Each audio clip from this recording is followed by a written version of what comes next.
So you talked a bit about some of the misunderstandings, with respect to nutrition. I wanted to elaborate a little bit on that. What did you have in mind when you said that? Yeah, I think that nutrition has struggled to be a well-recognized scientific field, right? In the medical world, nutrition hasn't gotten a lot of attention. And so there's been an effort to make nutrition very scientific. And in doing so, right, we had to quantify a lot of it. There's differences between what people call hard science and soft science, right? Social sciences versus very clear molecular biological sciences. And I think in order to advance the field of nutrition, we had to put a lot of quantifiable components to it. So we learned how to measure calories. We learned how to think about macronutrients and start creating these conceptual models that were based on math, right? And I think that was able to push the research world forward a lot.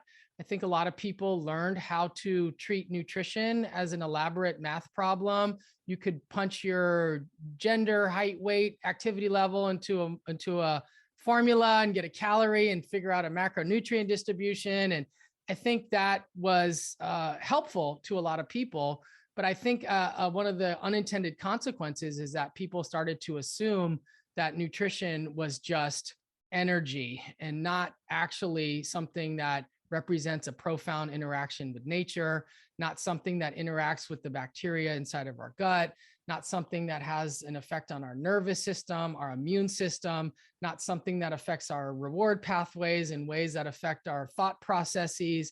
And so I think that the mathematical approaches to nutrition overlook a lot of the other implications, such as mood, sleep, relational health. And I think that nutrition has been sort of turned into something that's a little bit more shallow and vain, right? I sometimes give talks and I say, when you think about nutrition, what do you people think about? And they say weight loss, fitness, abs, right?